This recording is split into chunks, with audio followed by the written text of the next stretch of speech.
రకాలోకంకి స్వాగతం. కొద్ది రోజుల క్రితం ముంబై ఎయిర్పోర్ట్లో సౌదీ అరేబియాకి వెళ్తున్నటువంటి యాత్రికులను చెక్ చేస్తుంటే ఒక 6 వ్యక్తులు కాస్త విచిత్రంగా కనిపించారు.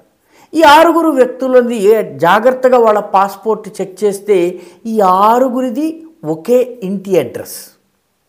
6 ఇంటి అడ్రస్ ఒకటే, కానీ ఒక వ్యక్తి ఇంకొక వ్యక్తికి తెలియదు. ఒకరినొకరు గుర్తుపట్టలేదు. ఒకే ఇంట్లో ఉంటూ ఒకరినొకరు గుర్తుపట్టకపోవడం ఏంటని వాళ్ళని కాస్త పక్కకు పిలిచారు. పిలిచిన తర్వాత వాళ్ళ ఇళ్ళు ఎక్కడా అని అడిగారు. అడిగితే ఒక్కొక్కళ్ళు ఒక్కొక్క చోట చెప్పారు. బొంబాయిలోని వివిధ ప్రదేశాలకు సంబంధించినటువంటి అడ్రస్లు చెప్పారు. పుణేలో అసలు ఇల్లు ఉందన్నారు. పుణేలో వాళ్ళు చెప్పినటువంటి ఇంటికి వాళ్ళ పోస్టల్ అడ్రస్ ఏదైతే పాస్పోర్ట్లో ఇచ్చారో దానికి సంబంధం లేదు. అప్పుడు పుణేలో ఉన్నటువంటి పాస్పోర్ట్ అధికారులకు ఫోన్ చేసి దర్యాప్తు చేయిస్తే తేలినటువంటి విషయం ఏంటంటే ఏ అడ్రస్ అయితే వీళ్ళు ఇచ్చారో ఆ అడ్రస్ సింగిల్ రూమ్ ఇల్లు. పుణేలో ఉన్నటువంటి ఒక హడాప్సార్ అనేటటువంటి ప్రాంతంలో ఉన్నటువంటి ఒక సింగిల్ రూమ్ హౌస్ స్లమ్ ఏరియాలో ఉంది. ఈ 6 వ్యక్తులు ఆ సింగిల్ రూమ్లో ఉన్నట్టు అడ్రస్ చూపిస్తోంది. కానీ ఒకరినొకరు గుర్తుపట్టారు. అప్పుడు వాళ్ళని జాగ్రత్తగా అడిగారు. ఆ తర్వాత అధికారులు ఆ ఇంట్లో ఉన్న ఆవిడని అడిగితే ఈ 6 తన ఇంట్లో ఉన్నట్టు ఆవిడ చెప్పింది. తర్వాత గమనించేటప్పటికీ ఈ 6 ఏమో ఆమెను గుర్తుపట్టడం లేదు.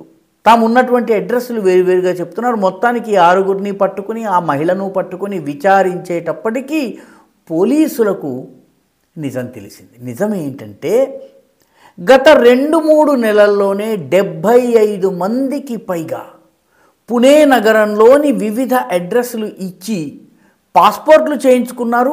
పోలీసులు దాన్ని యాక్సెప్ట్ చేశారు. పాస్పోర్ట్ అధికారులు పాస్పోర్ట్ ఇష్యూ చేశారు. దాని మీద వీళ్ళు వీసా సంపాదించుకుని సౌదీ అరేబియాకి వెళ్తున్నారు. పోలీసులు అప్పుడు తమదైన పద్ధతిలో ప్రశ్నించేటప్పటికి వీళ్ళందరూ బంగ్లాదేశీలని తేలింది. వీళ్ళు అసలు భారతదేశానికి చెందిన వాళ్ళు కాదు, బంగ్లాదేశ్ నుంచి వచ్చారు. ఒకడు అక్రమ్ ఖాన్, ఒకడు నయీం ఖాన్, ఒకడు హబీబుల్లా, ఒకడు ముజీబుర్, రకరకాల పేర్లతో వీళ్ళు బయటపడ్డారు. గట్టిగా అప్పుడు అడిగినప్పుడు ఈ ఇల్లు ఏదైతే హడాప్సార్ అనేటువంటి ప్రాంతం ఉందో అక్కడ ఉన్నటువంటి మహిళను అరెస్ట్ చేశారు. ఎంక్వైరీ చేయడం మొదలుపెట్టేటప్పటికీ ఇటువంటి 75 పాస్పోర్ట్లు ఇచ్చినట్టుగా తేలింది. ఇందులో ఒక అడ్రస్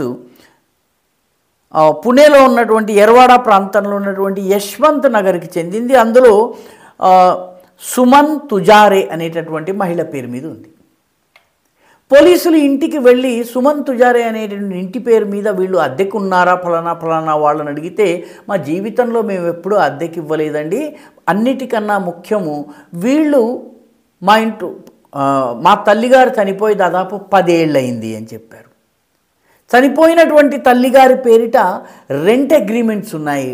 రెవెన్యూ స్టాంప్ కొట్టి అఫిడవిట్ రాసి రెంట్ అగ్రిమెంట్స్ ఉన్నాయి. ఆమె 10 ఏళ్ల క్రితం చనిపోయింది. అంటే తమ ఇల్లు కొందరు అడ్రస్గా ఉపయోగించుకుని పాస్పోర్ట్లు తీసుకుంటున్నారన్న సంగతి పాపం ఆ ఇంట్లో ఉన్న వాళ్ళకి తెలియలేదు. మొత్తం ఇలా తవ్వడం మొదలు పెట్టేటప్పటికి బంగ్లాదేశ్ నుంచి వస్తున్నటువంటి వ్యక్తులు పుణేలో, ముంబైలో, చుట్టుపక్కల ఉన్నటువంటి ఠాణే ఇటువంటి అనేక ప్రాంతాలలో ఈ రకమైనటువంటి ఫేక్ పాస్పోర్ట్లను ఉపయోగించుకుని ఫేక్ అడ్రస్సెస్, ఫేక్ ఏజెంట్స్ ఇచ్చేటటువంటి ఫేక్ అడ్రస్ల ఆధారంగా అసలు పోలీసులు ఎలాంటి వెరిఫై చేయకుండా వీళ్ళని విదేశాలకు పంపించేస్తున్నారు. వీళ్ళందరూ కూడాను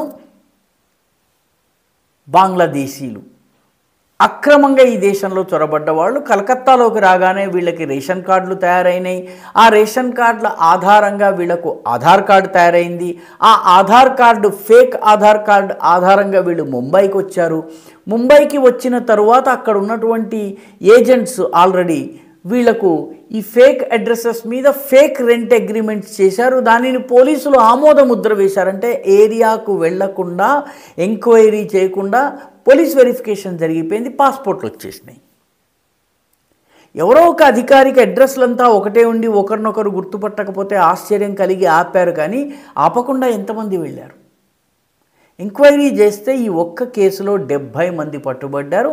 మిత్రులారా, ఇది మన దేశంలో కొత్త ఏమీ కాదు. చాలా చోట్ల నుంచి, ఢిల్లీ నుంచి, చెన్నై నుంచి, బెంగళూరు నుంచి, హైదరాబాద్ నుంచి కూడాను చాలామంది ఫేక్ ఆధార్ కార్డ్ ఆధారంగా ఫేక్ పాస్పోర్ట్లు తీసుకుని బంగ్లాదేశీలు, రోహింగ్యాలు సౌదీ అరేబియాకి, మిగతా గల్ఫ్ దేశాలకి వెళ్ళిపోతున్నారు.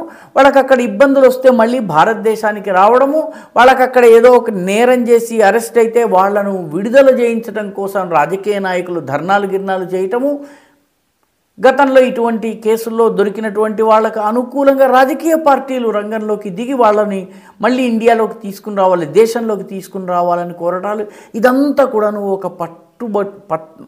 ఒక పథకం ప్రకారము జరుగుతున్నటువంటి ఒక ఫేక్ పాస్పోర్ట్ ర్యాకెట్ మన దేశంలోకి అక్రమంగా చొరబడ్డ బంగ్లాదేశీలు, రోహింగ్యాలను విదేశాలకు పంపేటటువంటిది.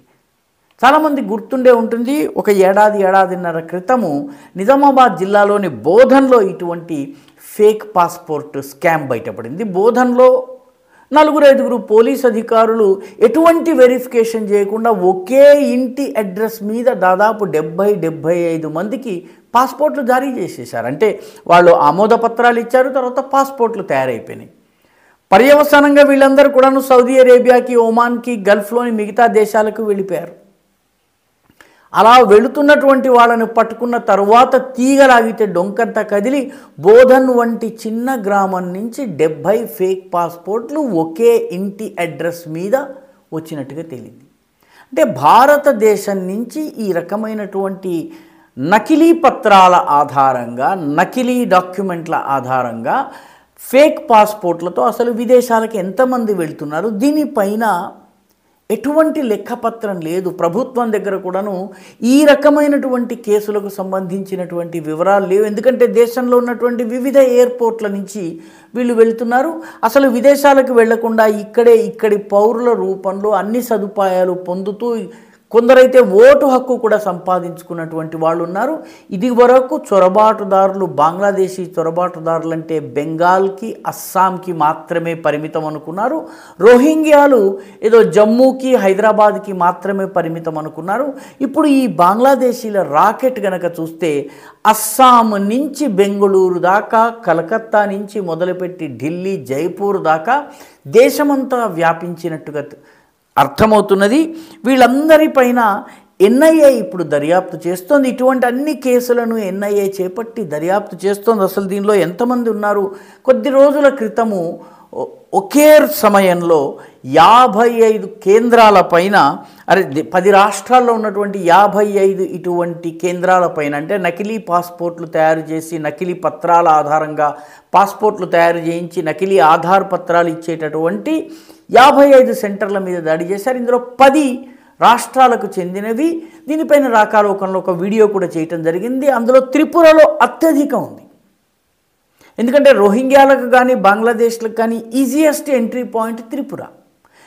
3 వైపులా కూడాను బంగ్లాదేశ్ చుట్టి ఉంటుంది.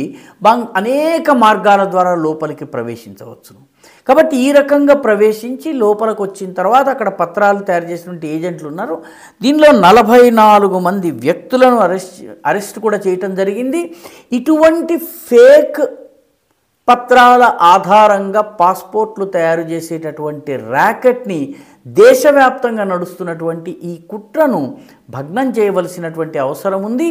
పాస్పోర్ట్ జారీ చేసే అధికారులు కానీ, వెరిఫికేషన్ చేసేటటువంటి పోలీస్ అధికారులు కానీ దీనిని సీరియస్గా తీసుకుని తమ కర్తవ్యం యొక్క ఇంపార్టెన్స్ని గ్రహించి వాళ్ళు గనక చర్యలు తీసుకోకపోయినట్లయితే ఈ రకమైనటువంటి నకిలీ పత్రాలతో నకిలీ వ్యక్తులు, మన దేశానికి చెందని వ్యక్తులు మన దేశ పౌరులుగా మారిపోయేటటువంటి ప్రమాదం ఉంది.